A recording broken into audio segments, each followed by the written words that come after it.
Good morning, my dear students. This is Neeraj Kumar, your English teacher. Today, as well, I am here to give you something new. I hope you will be listening to me very carefully. So, here is the title of the poem, that is A Tiger in the Zoo from class 10th, from our first book, First Flight. First Flight. I hope you will be paying attention on my explanation and get it successfully. So here I read out the first stanza and will explain to you.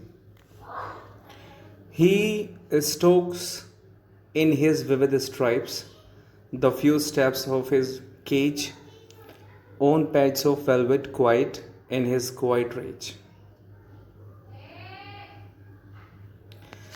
So my dear students, at first I'll be letting you know the meanings of some difficult word here. सबसे पहले first line में एक word आया है stalk. Stalk का meaning walk with pride, walk confidently. Vivid means clear, stripe means bandages, right. And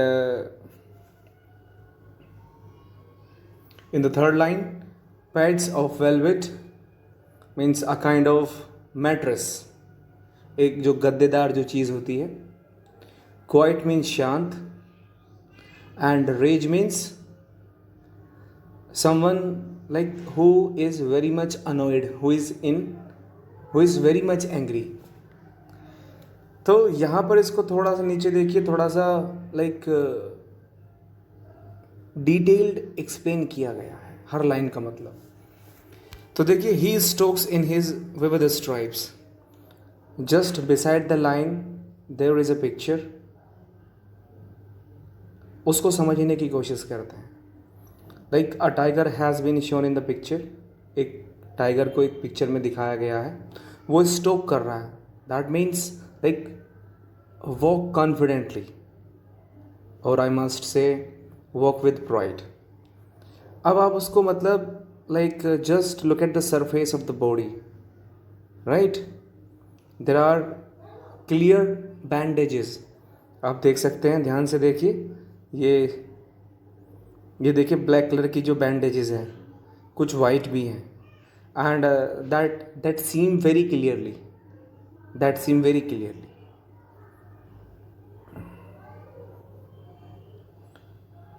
now second, the few steps of his cage. Cage तो आप समझते हैं पिंजरा होता है. Now the tiger has been shown in to the cage, वो cage में है. द फ्यू स्टेप्स का मतलब काउंटेड स्टेप्स. तो जिस केज में वो बंद है, very helplessly he keeps moving across the cage, right. On pads of velvet quiet. अब on pads of velvet quiet का मतलब देखिए, पैड्स ऑफ वेलवेट का मतलब मैंने अभी आपको बताया था, अ काइंड ऑफ मैट्रेस, एक कोई गद्देदार जो चीज़ होती है. Quiet like certainly, exactly.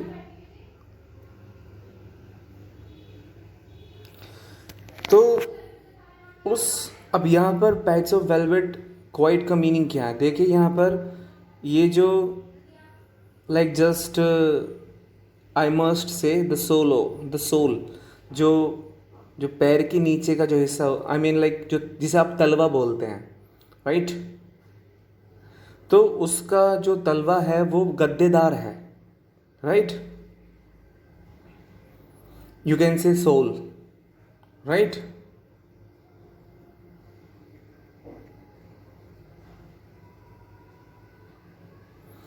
तो means like with the help of pads of velvet. तो अपने गद्देदार आई मीन पंजों के साथ या तलवों के साथ वो आगे बढ़ता है. In his quiet rage. देखिए फिर से यहाँ पर ये पिंजरे में है. Again he is in the cage. अब क्वाइट का मतलब शांत होता है, रेज का मतलब गुस्से में होता है. क्वाइट बेसिकली क्या है, शांत.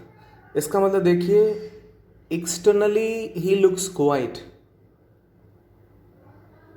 but internally he is very much annoyed, as he is behind the bars, he is into the cage. He cannot do that very thing which he is supposed to do, right? So my dear students, अब आगे बढ़ते हैं.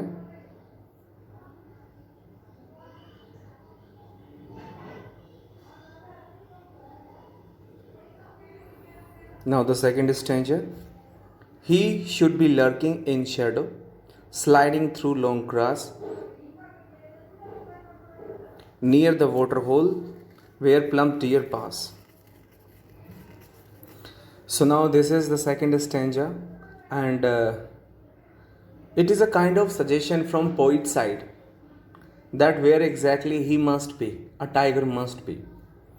तो ही किसके लिए आया है? ये टाइगर के लिए आया है, राइट? तो पोइट कहता है कि उसे तो अब again there are words, let us understand, let us know the meaning of difficult words. At first here comes lurking. Lurking means like hiding, छिप कर बैठना. अब shadow, shadow a kind of एक तरह की परछाई जो होती है, यहाँ पर ये हम इसे बुशेस भी बोल सकते हैं, झाड़ियाँ जो होती है. स्लाइडिंग का मतलब क्या हुआ है? मतलब अब यहाँ पर देखिए, इसमें स्लाइडिंग ये कर रहा है इधर, यहाँ पर ये जो है ना, like through the long grass means just move ahead, slowly move ahead, stealthily, slyly, चोरों की तरह आगे बढ़ना.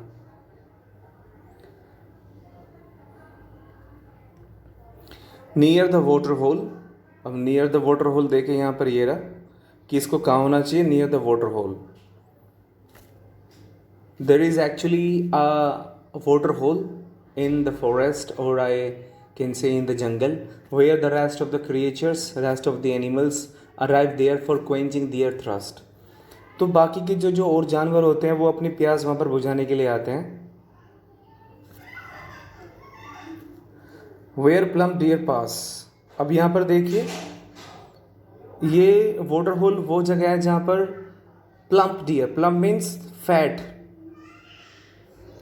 जहाँ पर मोटे ताजे हिरन पानी पीने के लिए आते हैं. और जो डियर है, that is his favourite prey, इसका फेवरेट एक तरीके से शिकार है. So my dear students, what does the poet want to say with the help of this stanza? कि इसको तो किसी परछाई में या डेंस बुशेस में छिपकर बैठना चाहिए अटैक के लिए. इसको जो लंबी और ऊंची ऊंची घास होती है उसमें से चोरों की तरह आगे बढ़ना चाहिए अटैक के लिए. इसे कहाँ होना चाहिए? जंगल में, जहाँ पर कोई पॉन्ड होता है या कोई पानी वाली जगह होती है, where the rest of the animals arrive there for quenching their thirst. तो बाकी के जो एनिमल्स होते हैं पानी पीने के लिए आते हैं, ही मस्ट बी देयर, इसे वहाँ होना चाहिए, right, to attack them. Where plump deer pass, जहाँ से कौन गुजरता है. देखिए यहाँ पर ये दिया हुआ है, ये प्लम्प डियर है. अब now like the tiger is going to attack him, and as it is his favourite prey, इसको तो यहाँ होना चाहिए.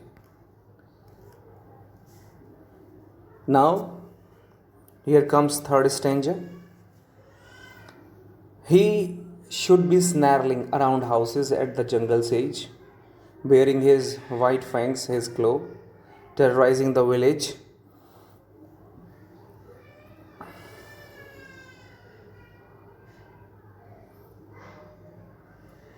अब देखिए, again there are words.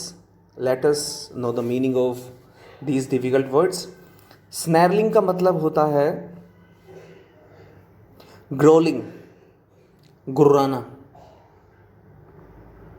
और बेयरिंग का मतलब होता है शोइंग, दिखाना.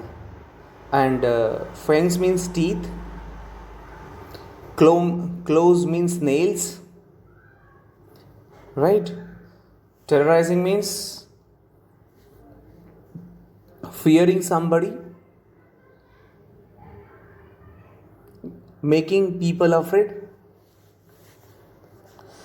तो देखिए बेटा, now in the third stanza poet says that कि उसे क्या होना चाहिए, उसे तो घरों के चारों ओर इर्द गिर्द गुर्राना चाहिए. At the jungle says, at the outskirts of the jungle. Actually क्या होता है, आपने देखा होगा, यू वुड हैव सीन कि कुछ घर ऐसे होते हैं जो जंगल जैसे ख़त्म होता है तो वहाँ से घर शुरू हो जाते हैं.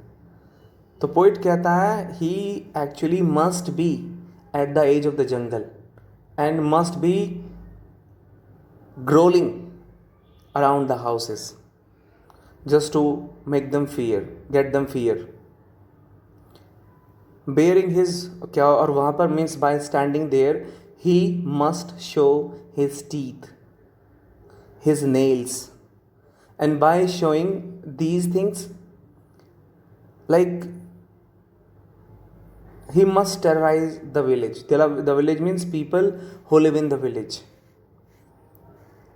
तो अपने टीथ दिखाकर, नेल्स दिखाकर वो लोगों को टेरराइज कर सकता है, आतंकित कर सकता है, डरा सकता है.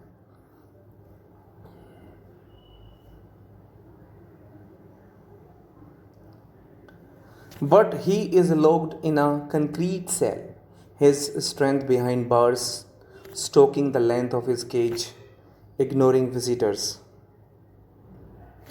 But what is the reality? Reality क्या है कि वो एक कंक्रीट पिंजरे में, सेल में बंद है.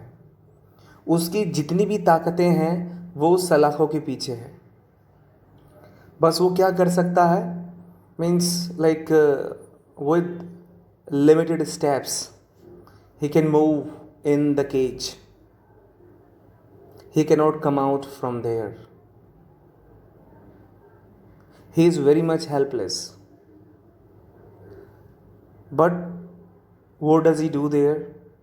He ignores the visitors only. He cannot he cannot attack them. He cannot terrorize them as he is behind the bars.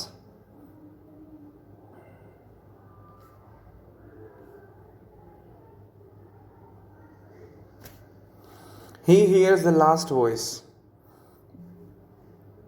At night, the patrolling cars and stares with his brilliant eyes at the brilliant stars. Now, my dear student, this is the last stanza of the poem. Try to get it. Being very much helpless when it is night, like he simply sits on the ground and hears the last voice. Like the authorities of the zoo keep arriving, keep investigating the things, keep patrolling. So he hears the sound produced by the car. वो जो car जो investigate करती है, चीज़ों को check करती है, inspect करती है, बस ये केवल while sitting he can hear patrolling cars.